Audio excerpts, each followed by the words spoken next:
আদিত্য সুদীপা যখন তাদের মধ্যে কথা বলে ভুল বোঝাবুঝি, সেই মুহূর্তে হৃদম এসে তাদের কথার মধ্যে কথা বলে।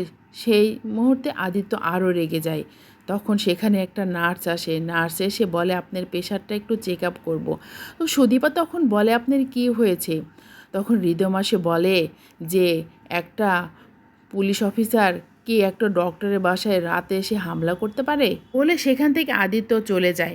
তারপর আদিত্য একটা ফটোকপার দোকানে আসে। এসে ছবিটা দেখিয়ে হৃদম আর সুদীপার বলে দেখেন তো এটা রিয়েল না ফেক।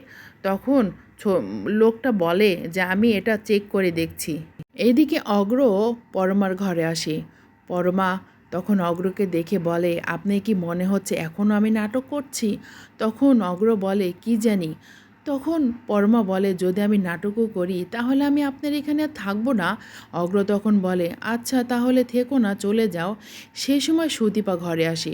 সুদীপা ঘরে এসে পরমাকে জিজ্ঞেস করে আচ্ছা বলো তো, তুমি অন্য কাউকে না ডেকে চৌধুরীকে কেন ডাকলে? তখন পরমা বলে তোমার কি মনে হয় আমি চৌধুরীকে ডেকেছি? ও খুব বিমর্ষ লাগছিল, বাড়িতে এসে সব ভাঙ্গাভাঙ্গি করছিল, সেটাই তো আমার পায়ের ওপর ফেলে দিয়েছিল, তার জন্য তো আমার পাটা মচকে গেছে। এদিকে আদিত্য ফটোগ্রাফার কাছে আসে। যখন আবার জিজ্ঞেস করে ছবিগুলো রিয়েল না ফেক, তখন ফটোগ্রাফার বলে ছবিগুলো রিয়েল। তখন আদিত্যর মনটা আরও ভেঙে যায়। অগ্র যখন সুদীপাকে দেখতে পায় তখন সুদীপা বলে দাদা ও কিন্তু সত্যি কথা বলছে, আপনি ওকে তো বোঝার চেষ্টাই করলেন না।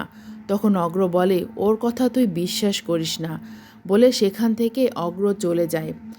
আদিত্য যখন থানায় আসে তখন একটা পুলিশ অগ্র ছবি দেখিয়ে বলে এটা আপনার দাদা না? সেদিন রাতে তো আমি সুদীপার সঙ্গে একেই দেখছিলাম। তখন সঙ্গে সঙ্গে আদিত্যর ভুলটা ভেঙে যায়। এদিকে আদিত্যর মা সুদীপাকে যখন বোঝাতে যায় যে তোদের ঝামেলা তোদেরকে মেটাতে হবে, সেই সময় অঙ্কুশ বাসায় আসে। অঙ্কুশ এসে চিল্লাপাল্লা শুরু করে। তখন আদিত্যর মা বলে তুমি জোরে জোরে কথা বলছো কেন, সুদীপ আছে না? তখন অঙ্কুশ বলে ও কি ঠাকুমা যে ওর কাছে আমি নত হয়ে থাকবো?